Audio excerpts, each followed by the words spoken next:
నమస్కారం ప్రజలారా. ఈరోజు ఈనాడు, సాక్షి, ఆంధ్రజ్యోతి 3 పేపర్లోని 2 తెలుగు రాష్ట్రాల్లోని వార్తలు చూద్దాం. అలాగే వార్తలు చూసే ముందు నా ఛానల్ను సబ్స్క్రైబ్ చేయని వాళ్ళు దయవుంచి సబ్స్క్రైబ్ చేయండి. వీడియోను లాస్ట్ వరకు చూడండి, లైక్ చేయండి. ముందుగా నిన్న ఢిల్లీలో జరిగిన ఎలక్షన్లో బీజేపీ విజయం సాధించింది. 3వ తడవ గెలవాలన్న కేజ్రీవాల్ ఆశను బీజేపీ గండి కొట్టింది. దాని గురించి కూడా మాట్లాడుకున్నాం. ఫస్ట్ ఈనాడు ఆంధ్రప్రదేశ్లో ఏం వార్తలు ఉన్నాయి అదేది కూడా చూద్దాం. ఢిల్లీ కోటపై కసాయి జెండా. 27 ఏళ్ల తర్వాత ఢిల్లీలో అధికారంలోకి భాజపా. అసెంబ్లీ ఎన్నికల్లో 48 స్థానాల్లో ఘన విజయం. 22తో సరిపెట్టుకున్న ఆమ్ ఆద్మీ పార్టీ. కేజ్రీవాల్తో సహా ప్రముఖులు పరాజయం. అతి కష్టం మీద గట్టెక్కిన సీఎం అతెస్సి. ఉనికి కోల్పోయిన కాంగ్రెస్ మూడోసారి 0. కేజ్రీని ఓడించిన పర్వేశ్ వర్మే నూతన సీఎం. పరమేశ్ వర్మ విజయ సంకేతం. చూడండి, కేజ్రీవాల్ అంటాడు ఆయన 2 టైమ్స్ సీఎంగా పనిచేసిన ఆయనే ఓడిపోయినాడంటే ఆమ్ ఆద్మీ పార్టీ మీద ఎంత వ్యతిరేకత ఉంది అనేది తెలుస్తుంది. ఎందుకు వ్యతిరేకత అంటే మద్యం కుంభకోణంలో ఇరుక్కున్నాడు ఆయన. ఒక సీఎంగా ఉన్న వ్యక్తి మద్యం పాలసీలు ఎందుకు చెప్పండి. తెలంగాణలో కవిత, ఆంధ్రాలో పెద్దిరెడ్డి రామచంద్రారెడ్డి కొడుకు, చాలామంది ఉన్నారు. ఈ మద్యం దాంట్లో ఈ అవినీతి అనేది ఎక్కువైపోతే ఎవరైనా ప్రజలు ఓడిచ్చేస్తారు. ఎగ్జాంపుల్ తెలంగాణ చూసుకోండి. కేసీఆర్ ఓడిపోవడానికి అదే. ఎందుకంటే కుటుంబము పాలన ఎక్కువైపోయి కుటుంబమదే ఎక్కువైపోయింది. ఆంధ్రాలో చూస్తే జగన్ అవినీతి, ఢిల్లీలో చూస్తే కేజ్రీవాల్. ఇదంతా మద్యం కుంభకోణాల వల్లనే ఈ అవినీతి, మద్యము ఇవన్నీ కలవెరకంతో ఓడిపోవడం జరిగింది. ఎగ్జాంపుల్ ఇప్పుడు చూడండి, 27 ఏళ్ళ తర్వాత బీజేపీ అధికారంలోకి వచ్చింది. ఇంకోటి చూస్తే ఇప్పుడు దేశానికి కావాల్సింది మోడీ నమూనానే. సుస్థిర ప్రభుత్వము, సమర్థ నాయకత్వంలోని అభివృద్ధి. ఆఫ్ వైకాపాల్ది ఒకే విధానము. ముఖ్యమంత్రి చంద్రబాబు. ఢిల్లీలో భాజపా విజయ్పై ప్రధాని మోడీకి అభినందనలు. దేశంలో రాష్ట్రంలో దృఢమైన ప్రభుత్వాలు ఉండి సరైన సమయం, సరైన నాయకుడు సారథ్యంలో పరిపాలన స్థిరంగా కొనసాగితే అభివృద్ధి సాధ్యపడుతుందని ముఖ్యమంత్రి చంద్రబాబు అభిప్రాయపడ్డారు. ఎవరికి ఇష్టమున్నా లేకపోయినా భారత్కి ఈ సమయంలో సరైన నాయకుడు ప్రధాని నరేంద్ర మోడీ అని, ఆయన అనుసరిస్తున్న అభివృద్ధి నమూనానే దేశానికి కావాలని పేర్కొన్నారు. ఢిల్లీ అసెంబ్లీ ఎన్నికల్లో మోడీ నాయకత్వంలోని ఎన్డీఏకు ప్రజలు పట్టం కట్టారు అన్నారు. చూడండి, చంద్రబాబు నాయుడు గారు కూడా ప్రచారం కూడా ఢిల్లీలో బాగా కలిసి వచ్చింది. తెలుగు ప్రజలు బాగా నమ్మారు చంద్రబాబు నాయుడు గారిని. కాబట్టి చంద్రబాబు నాయుడు గారి యొక్క వాళ్ళ ప్రచారం కూడా బీజేపీకి కలిసి వచ్చింది. అట్లనే మహారాష్ట్రలో పవన్ కళ్యాణ్ యొక్క ప్రచారం కూడా కలిసి వచ్చింది.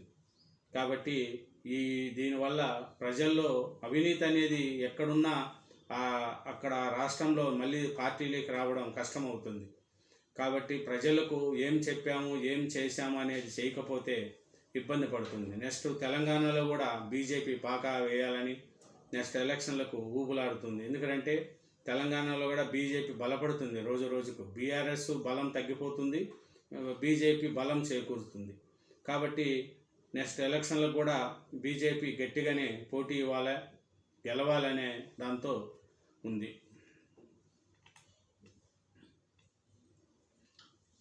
మోడీ గ్యారంటీ ఫలించింది. ఎగ్జిట్ పోల్స్ అంచనాలు నిజమయ్యాయి. కేంద్రంలో 3వసారి అధికారంలోకి వచ్చిన ఢిల్లీ శాసనసభలో మాత్రం అధికారం దక్కడం లేదని కమలనాథుల వెద తీరిపోయింది. 2024 సార్వత్రిక ఎన్నికల్లో ఢిల్లీలోని 7 లోక్సభలో విజయం మోగించిన భాజపా ఇప్పుడు అసెంబ్లీలో పాగా వేసింది. ఏ ఇతర పక్షాలకు తావు లేకుండా ముఖాముఖి సాగిన పోరులో 70 అసెంబ్లీకి గాను 48 చోట్ల బీజేపీ అభ్యర్థులు విజయం సాధించారు. ఆప్ నేతలపై వచ్చిన ఆరోపణలు, ఇటీవల కేంద్ర బడ్జెట్, వేతన జీవులకు ప్రకటించిన ఆదాయ పన్ను వరాలు, ఢిల్లీ అభివృద్ధికి ప్రధాని నరేంద్ర మోడీ స్వయంగా ఇచ్చిన హామీలు ఇలాంటివన్నీ ఓటర్ల మదిని దోచుకున్నాయి. ఈ దెబ్బకు ఆప్ జాతీయ కన్వీనర్ అరవింద్ కేజ్రీవాల్ ఓడిపోవడం జరిగింది. చూడండి, ఇది ఆంధ్రప్రదేశ్ ఈనాడులో మెయిన్ పేజీలో ఢిల్లీ గురించి రాసింది. ఇంకా ఏముంది, ఇదేనండి ఫ్రంట్ పేజీ. ఇంకా 4వ పేజీలో కొంచెంగానే ఉంది. 4వ పేజీలో ఏముంది చూద్దాం. 4వ పేజీలో కూడా అడ్వర్టైజ్మెంట్ ఉంది. 5వ పేజీలో ఏముందో చూద్దాం.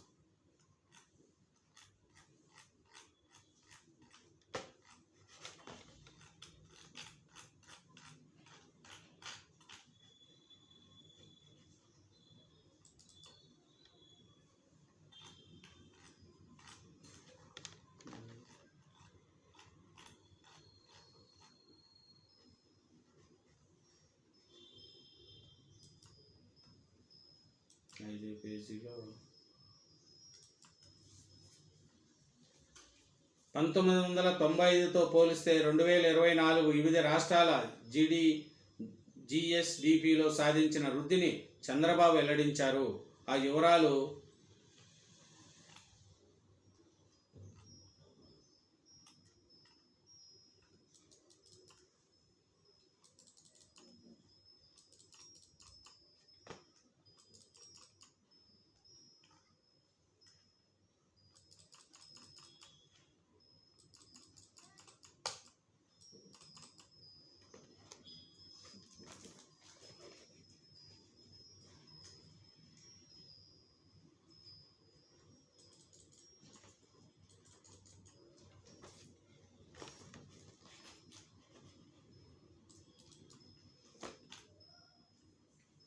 ప్రధానిపై ప్రజల విశ్వాసం రుజువైంది. ఉప ముఖ్యమంత్రి పవన్ కళ్యాణ్, ఇప్పుడు దేశానికి కావాల్సింది మోడీ నమూనానే. ముగిసిన ఆగాఖాన్ అంతిమ లాంఛన క్రియలు, సచివాలయం దస్తరాలు కదిలించద్దు, ఢిల్లీ ఫలితాల నేపథ్యంలో ఎల్జీ ఆదేశము. చంద్రబాబు ప్రచారం చేసిన సహదర్లో 32 ఏళ్ళ తర్వాత బీజేపీ విజయము. చూడండి, చంద్రబాబు నాయుడు ప్రచారం చేసిన తర్వాత 32 ఏళ్ళ తర్వాత బీజేపీ గెలిచిందంట. అదే చంద్రబాబు నాయుడు యొక్క గొప్పతనం. ఇదేనండి ఈనాడు ఆంధ్రప్రదేశ్. ఈనాడు తెలంగాణలో ఏమొచ్చిందనేది చూద్దాం. ఈనాడు తెలంగాణలో కూడా సేమ్ అదే. ఈ ఢిల్లీ కోటపై అది వేశారు. ఢిల్లీ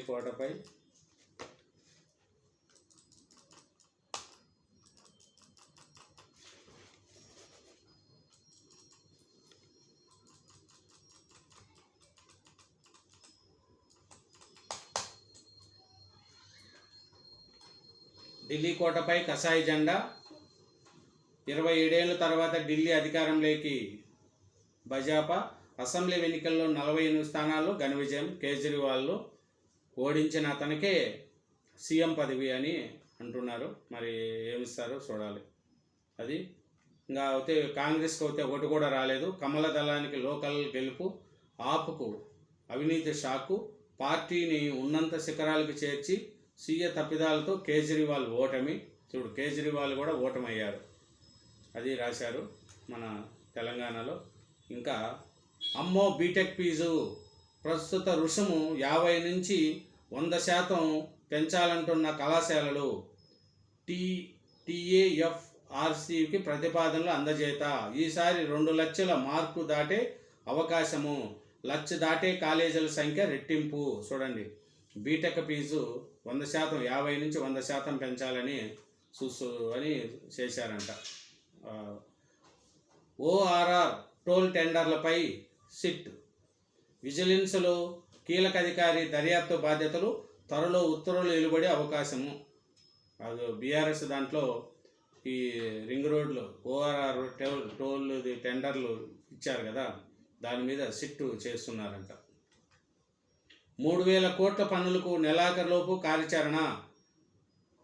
మీరాలం చెరువుపై వంతెనను పర్యాటక ప్రాంతంగా తీర్చిదిద్దాలి, సీఎం రేవంత్ రెడ్డి ఆదేశము. జీహెచ్ఎంసీ పరిధిలోకి ప్రాజెక్టులపై సమీక్ష. కేజ్రీవాల్ అవినీతి పాలన ప్రజలు సీపురుతో ఊడ్చేశారు. తెలంగాణ, కర్ణాటక, హిమాచల్లో ఎప్పుడు ఎన్నికలు వచ్చినా బైజాపాకు విజయము, కేంద్ర మంత్రి కిషన్ రెడ్డి. 3 జాబితాలుగా ఇందిరమ్మ ఇండ్లు దరఖాస్తులు. ఇప్పటికే 71,482 మంది ఎంపిక. తర్వాత దశలోనూ L1, L2 జాబితాకు ప్రాధాన్యము. చూడండి, ఇందిరమ్మ ఇండ్లకు ఇప్పటికీ 71,482 మంది ఎంపిక చేశారంట ఇందిరమ్మ ఇండ్ల కోసం. ఇంకా మిగతాది ఉందంట. మిగతాది L1, L2 జాబితాలోకి చూస్తారంట. ఇందిరమ్మ ఇండ్ల దరఖాస్తులు పరిశీలించిన వాటిని అధికారులు 3 జాబితాలుగా విభజించారు. సొంత ఇంటికి స్థలాలు ఉండి ఇండ్లు లేని వారికి L1 జాబితాలో చేర్చారు. సొంత స్థలంలో గుడిసె, పూరిపాళ్ళ, మట్టి మిద్దెలు, రేకులు ఇండ్లు ఉన్నవారికి కూడా ఈ జాబితాలో చేర్చారు. సొంత స్థలం లేని వారికి L2లో ఉన్నారు. వీరంతా స్థలంతో పాటు ఎలాంటి ఇల్లు లేని వారికి సొంత ఇల్లు ఉండి ఇందిరమ్మ ఇంటి కోసము దరఖాస్తు చేసుకున్న వారిని L3లో చేర్చారు. ఇట్లా స్థలం లేని వాళ్ళకి అని 3 జాబితాలుగా ఇందిరమ్మ ఇల్లును చేర్చారంట. ఇది ఈనాడు తెలంగాణ. నెక్స్ట్ మన అభిమాన పత్రిక సాక్షి ఆంధ్రప్రదేశ్లో ఏం రాశారు చూద్దాం. ఢిల్లీ కోట చిక్కింది. సాక్షి ఆంధ్రప్రదేశ్ అండి. 27 ఏళ్ల తర్వాత ఢిల్లీలో బీజేపీకి అధికారము. అసెంబ్లీ ఎన్నికల్లో ఆపుపై ఘన విజయము. 70 స్థానాలకు గాను 48 బీజేపీ, 22 ఆప్. ఓటంపాలైన కేజ్రీవాల్, సిసోడియా, కష్టంగా గట్టెక్కిన సీఎం అతిశి, 3 మినహా మంత్రులందరికీ ఓటమే. వరుసగా 3వసారి సున్నసుట్టిన కాంగ్రెస్. అయినా ఆప్ కొంప ముంచిన హస్తం పార్టీ. 14 చోట్ల బీజేపీ మెజార్టీ కంటే ఎక్కువ ఓట్లు ఆపు ఓడింది కూడా సరిగ్గా 14 సీట్ల తేడాతోనే. చూడండి, హస్తము వల్ల కూడా ఆమ్ ఆద్మీ పార్టీ ఓడిపోవడం జరిగింది. కేజ్రీవాల్ కాంగ్రెస్తో కలిసి ఉండింటే కొంచెం బెటర్గా ఉండేమో, అది లేకుండా పోయింది. గూడు కట్టుకున్న నిర్లక్ష్యము. ఇదంతా రాసినారు. గూడు కట్టుకున్న నిర్లక్ష్యము. గ్రామీణ పేదరిళ్ల కోసం కేంద్రానికి ప్రతిపాదనలు పంపడంలో చంద్రబాబు సర్కారు ఘోర వైఫల్యము. 18 రాష్ట్రాలకు 84.37 లక్షల ఇండ్లు కేటాయించిన కేంద్రము. ఏపీకి కేవలం 624 ఇండ్లు కేటాయింపు. ఇందులో 505 ఇండ్లు మంజూరు. ఇది చంద్రబాబు నేతృత్వంలోని కూటమి సర్కారు నిర్వాకము. చిన్న రాష్ట్రమైన మణిపూర్కు సైతం 7,000 ఇండ్లు కేటాయింపు. లోక్సభ సాక్షిగా వివరాలు వెల్లడించిన కేంద్ర మంత్రి శివరాజ్ సింగ్ చౌహాన్. వైఎస్ జగన్ హయాంలో 31 లక్షల ఇండ్లు స్థలాలు, 22 లక్షల ఇండ్లు. 31 లక్షల ఇండ్లు స్థలాలు, 22 లక్షల ఇండ్లు. అన్నీ లెక్కలకే ఉంటాయి. ఏడగట్టిండ్రో ఎవరికి ఇచ్చిండ్రో ఇండ్లు అన్నీ లెక్కలే. ఈ కోట్లు లక్షలు ఇండ్లు అట్లా ఎక్కడ కట్టిస్తున్నారు? ఉన్నోళ్ళకే ఇల్లు ఇస్తున్నారు. రేషన్ కార్డు కావాలా? నీ కూతురిని నా దగ్గరికి పంపు. అనంతపురం జిల్లా తాడిపత్రిలో ఈఆర్ఓ కీచకపరమము. చూడండి, వీడు ఎదవా. ఇట్లాంటి నా కొడుకుని ఏం చేయాలో చూడండి. రేషన్ కార్డు కావాలంటే నీ కూతురిని నా దగ్గరికి పంపు. అనంతపురం జిల్లా తాడిపత్రిలో ఈఆర్ఓ కీచకపరమము. ఈఆర్ఓ దుర్మార్గాన్ని సోషల్ మీడియాలో పోస్ట్ చేసిన బాధితురాలు. విచారణకు ఆదేశించిన ఆర్డీఓ. చూడండి మీరు. ఇలాంటి వాళ్ళని మనం ఏం చేయాలో చెప్పండి. రేషన్ కార్డు కావాలంటే నీ కూతురు నా దగ్గర పంపండి అంటే ఈఆర్ఓ. ఏమ్రా, మీ ఇంట్లోంచి తెచ్చిస్తాను ఏదోనా కొడక? ప్రజలు ఇచ్చిన సొమ్ము ప్రజలతో జీతాలు తీసుకుంటా ఉండి ఇంత నీచంగా మాట్లాడుతున్నావు. తమిళనాడులో ప్రారంభానికి సిద్ధమైన కొత్త వంతెన. సముద్రంలో ఓడలు వస్తే నిలువున పైకి లేచి బ్రిడ్జి. 17 మీటర్లు నిటూరుగా లేచే వంతెనలోని 73 మీటర్ల భాగము దేశంలో మరో ఇంజనీరింగ్ అద్భుతము. చూడండి, తమిళనాడులో ప్రారంభమైన సిద్ధమైన కొత్త వంతెనంట. సముద్రంలో ఓడలు వస్తే నిలువున పైకి లేసే బ్రిడ్జి అంట. ఓడలు పైకి లేచేస్తుందంట బ్రిడ్జి పోతా ఉంటే. ఇట్లాంటి ఇంజనీర్లు కూడా మంచి మంచి ఇంజనీర్లు ఉండాలి. రుణాలు బంగారంలా పెరిగాయి, అప్పుల కోసం పుత్తడి తాకట్టు వైపు జనం మొగ్గు. రుణాలు బంగారంలా పెరిగాయి. చూడండి, రుణము పెడుతున్నాడు. ఆపద నుంచి ప్రజలకు విముక్తి. ఢిల్లీ ఎన్నికల్లో విజయము చరిత్రాత్మకము. నగరంలో అత్యంత మౌలిక సదుపాయాలు కల్పిస్తాము. ఇది బటన్ నొక్కే వాళ్లకు విరామం ఇచ్చారు. ఏపీలో బటన్ నొక్కే కార్యక్రమానికి విసుగెత్తారు. ఢిల్లీ ప్రజలు కాస్త సమయం తీసుకున్నారంతే. సంపద సృష్టించాకే సంక్షేమ పథకాలు. ఢిల్లీలో బీజేపీ విజయము చారిత్రాత్మకము. జగన్ ఎమ్మెల్యేగా గెలిచి అసెంబ్లీకి రాకపోతే ఎలా? మీడియా సమావేశంలో సీఎం చంద్రబాబు. చూడండి, నిన్న చంద్రబాబు నాయుడు గారి గురించి రాశారు. దుర్గమ్మ లడ్డు ప్రసాదంలో ఎంట్రుక. ఫిర్యాదు చేసిన ఓ భక్తుడు మరోసారి ఆ తప్పిదం జరగకుండా చూస్తామన్న దేవాదాయ శాఖ మంత్రి ఆనం రామనారాయణ రెడ్డి. దుర్గమ్మ లడ్డులో ప్రసాదంలో ఎంట్రుక పడిందంట. చూడండి, మరి ఇట్లాంటి వాళ్ళు అధికారులు కూడా సరిగా చూసుకోవాలి. ముందున్నవి పానీపట్టు యుద్ధాలే. అతివృష్టి అనావృష్టి పరిస్థితుల్లో నీటి కష్టాలు తీవ్రము. భారత్ చైనాకు తప్పని ఇబ్బందులు. పాకిస్తాను, ఇండోనేషియా తదితర 24 దేశాల్లో 6.42 కోట్ల మందికి తాగడానికి గుక్కెడు మంచినీళ్లు కరువే. చూడండి, 2030 నాటికి ప్రపంచంలో నీటి కొరతను ఎదుర్కోనున్న 560 కోట్ల మంది ప్రజలు. మురుగునీటిని శుభ్రపరిచి పునర్వినియోగంలోకి తేవడం, పర్యావరణాన్ని పరిరక్షిస్తేనే జలభద్రత. పంటల సాగులో యాజమాన్య పద్ధతులు ద్వారా సమర్థవంతంగా నీటి వినియోగము. రాను నీటి కష్టాలు బాగా పెరిగిపోతాయని చెప్పి సాక్షి ఆంధ్రప్రదేశ్ పేపర్లో రాశారు. అట్లాగే ఇంకా మోడీ గారు ఢిల్లీలో మోడీని గెలవడం అది కూడా రాశారు. అట్లే చంద్రబాబు గారి గురించి బటన్ నొక్కే వాళ్ళకి విరామం ఇచ్చారని రాశారు. దుర్గమ్మ లడ్డు ప్రసాదంలో ఎంట్రిక అని రాశారు. రేషన్ కార్డు కావాలంటే నీ కూతురు నా దగ్గరికి పంపు అని అనంతపురం జిల్లా తాడిపత్రులు ఈఆర్ఓ కీచకపురం గురించి కూడా రాశారు. ఇదేనండి సాక్షి ఆంధ్రప్రదేశ్ న్యూస్. ఇంకా సాక్షి మనం తెలంగాణలో ఏం రాశారు అది కూడా చూద్దాం. ఎందుకంటే ఎవరు పరిస్థితి ఎట్లుందంటే, ఢిల్లీ కోట చిక్కింది. 27 ఏళ్ల తర్వాత అస్థినాలో బీజేపీకి అధికారము. అసెంబ్లీ ఎన్నికల్లో ఆఫ్పై ఘన విజయము. ఇది మెయిన్ ఎడిటింగ్ రాశారు సాక్షి తెలంగాణ పేపర్లో. తర్వాత ఢిల్లీలో కేంద్ర మంత్రి నిర్మలా సీతారామన్కు జ్ఞాపకం ఇస్తున్న డిప్యూటీ సీఎం బట్టి. 32,024 కోట్లు వెంటనే ఇవ్వండి. వివిధ పథకాలు గ్రాంట్ల కింద రాష్ట్రానికి ఈ నిధులు రావాల్సి ఉంది. కేంద్ర ఆర్థిక మంత్రి నిర్మలాకు బట్టి విక్రమార్క వినతపత్రము. ఏపీ నుంచి రావాల్సిన బకాయిలను ఇప్పించాలని విజ్ఞప్తి. అది తెలంగాణ సాక్షిలో రాశారు. ఆధార్ లింక్ ఉంటేనే ఈపీఎఫ్ ప్రోత్సాహాలు. ఇప్పటికే పలుమార్లు అవకాశం కల్పించిన అప్డేషన్ అంతంతే. 15వ తేదీలోగా తప్పనిసరిగా లింకు చేసుకోవాలని ఈపీఎఫ్ఓ స్పష్టీకరణ. సన్న అన్నిటికన్నా మిన్న. రాష్ట్రంలో రికార్డు స్థాయిలో 60% సన్న రకాలు వరి సాగు. సాధారణంగా ఖరీఫ్లో 50% వరకు, యాసింగ్లో 10 నుంచి 15% సన్నాలు. నీటి లభ్యత పెరగడం, 500 బోనస్ నేపథ్యంలో ఈసారి గణనీయంగా పెరుగుదల.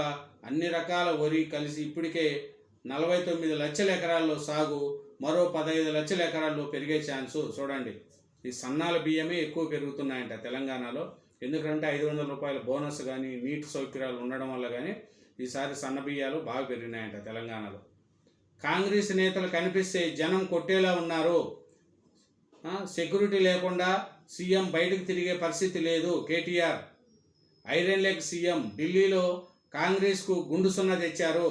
బీజేపీ, మోడీ, రాహుల్ అతిపెద్ద కార్యకర్త.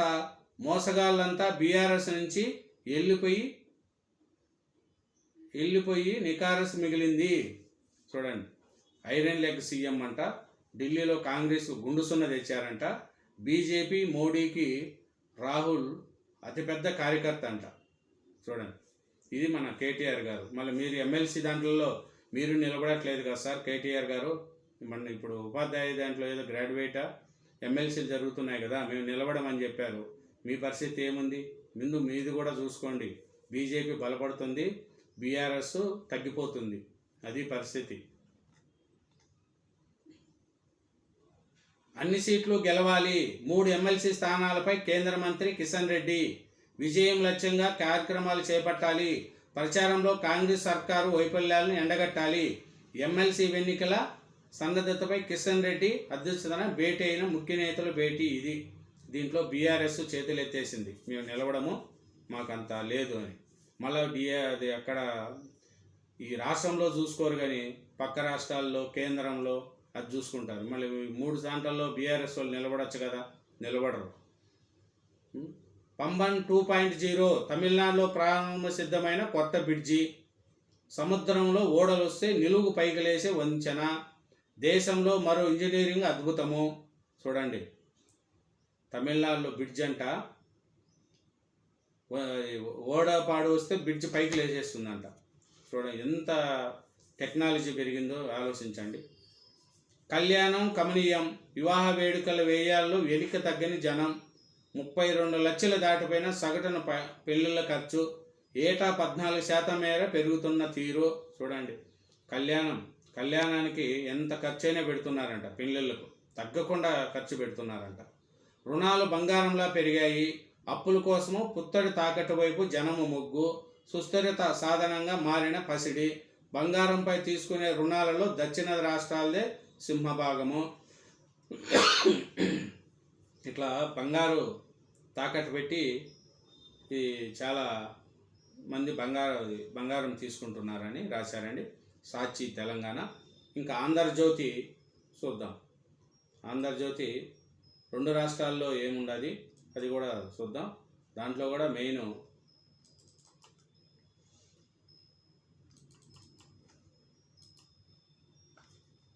ఆంధ్రజ్యోతి అయితే చీపురును ఊడి చేసింది.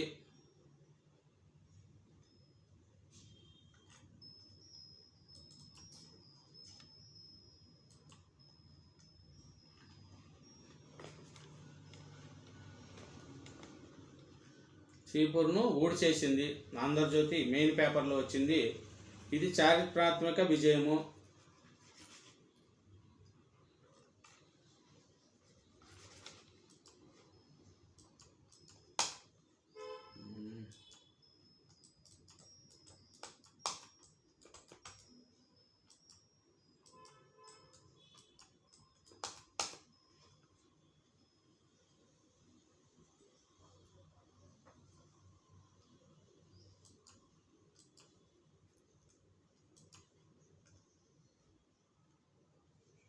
చీపురును ఊడి చేసిందని ఆంధ్రజ్యోతిలో మెయిన్ హెడ్డింగ్లో రాశారండి. ఇది తర్వాత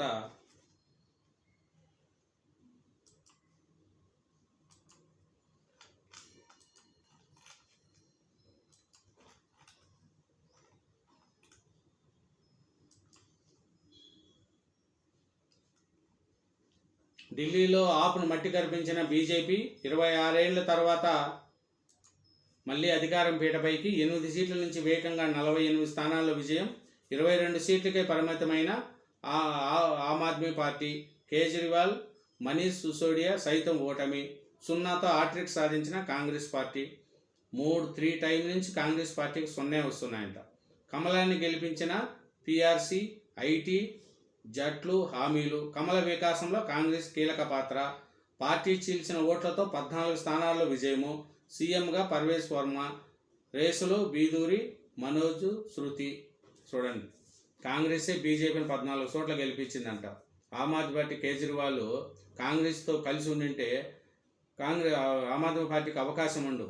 ఆయన ఈ అన్ని విధాల చేసుకొని ఓడిపోవడానికి కూడా అవినీతి అనేది, మద్యం దాంట్లో అవినీతి అనేది ఎక్కువైపోయింది కేజ్రీవాల్ది. అట్లా మభ్యపెట్టే నేతలకు వాతలు. మభ్యపెట్టే నేతలకు వాతలు.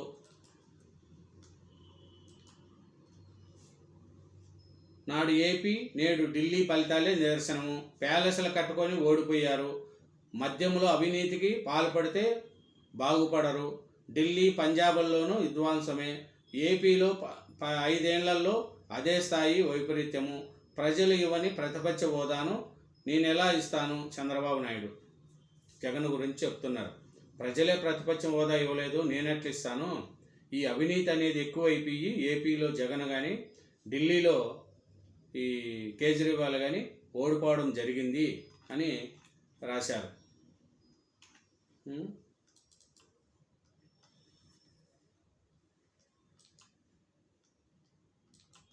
అది రాశారు. ఢిల్లీలో గెలవడానికి కూడా చంద్రబాబు నాయుడు గారు చాలా కృషి చేశారండి.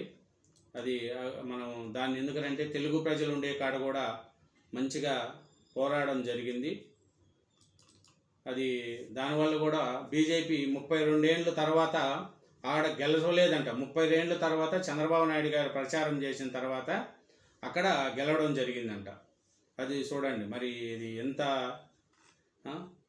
చూస్తుంది. ఇంకా తెలంగాణలో చూస్తే, తెలంగాణ ఆంధ్రజ్యోతి చూస్తే చీపురునే ఊడిసేసింది అదే రాశారండి. ఢిల్లీలో ఆపును మట్టి కురిపించిన బీజేపీ అదే రాశారు. ఇంకా మళ్ళీ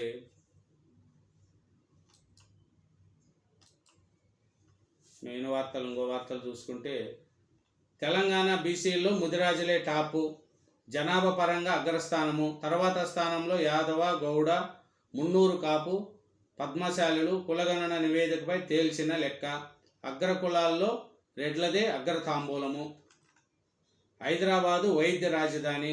చికిత్స కోసం నగరానికి ఏటా ఏలాది మంది విదేశీయులు. అత్యంత క్లిష్టమైన వైద్య సమస్యలకు పరిష్కారము.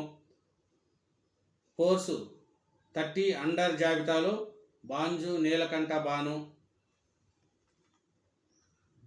కులగణనలతో బీసీలకు సామాజిక న్యాయము. పొన్నం ప్రభాకర్. రేషన్ కార్డుల దరఖాస్తుల బంద్. శనివారం అర్జీల కోసం జనం పడిగాల్పులు. చూడండి, ఏడేమో శనివారం ఆడిస్తామని చెప్పారు, లేదంట. 30 ఏళ్ల ఎస్సీ వర్గన పోరాటం ఫలించింది. ముఖ్యమంత్రి రేవంత్ రెడ్డికి కృతజ్ఞతలు. ప్రధాన కార్యదర్శి మల్లయ్య. చూడండి, ఇది అండి మన చేశారు. ఇంకా 3rd పేజీలో చూద్దాం. ఈనాడు తెలంగాణలో చెరువుల సంరక్షణకు ప్రత్యేక చట్టం తెచ్చే వేషంలో రాష్ట్ర ప్రభుత్వం ఆక్రమణలతో 5,000కు పైగా చెరువులు. హైదరాబాద్ పరిధిలో 44 చెరువులు పూర్తిగా కనుమెరుగు. అది చూడండి. కులగణన రీసర్వేకు బీఆర్ఎస్ డిమాండు. బీసీలకు 42% రిజర్వేషన్తో స్థానిక ఎన్నికలు నిర్వహించాలని సిఎస్కు విజ్ఞప్తి. అప్పుల బాధతో రైతు ఆత్మహత్య. మల్లన్న సాగర్ నిర్వాహితులను ఆదుకోండి. అది తెలంగాణలో అప్పుల బాధతో రైతు ఆత్మహత్య చేసుకున్నాడంట. మల్లన్న సాగర్ నిర్వాహకులను ఆదుకోండి హరీష్ రావు గారు స్టేట్మెంట్ ఇచ్చారండి. ఇదేనండి 3 పత్రికలు 2 రాష్ట్రాల్లో ఉన్న వార్తలు. మీరు నా ఛానల్ను సబ్స్క్రైబ్ చేయండి, నా వీడియోను లైక్ చేయండి. 3 పత్రికల్లో 2 రాష్ట్రాల్లో మీకు మెయిన్ హెడ్డింగ్ కానీ వార్తలు కానీ ఉన్నాయి. థ్యాంక్ యూ వెరీ మచ్ అండి. నా ఛానల్ను సబ్స్క్రైబ్ చేసి నా వీడియోను లైక్ చేయండి. Thank you very much.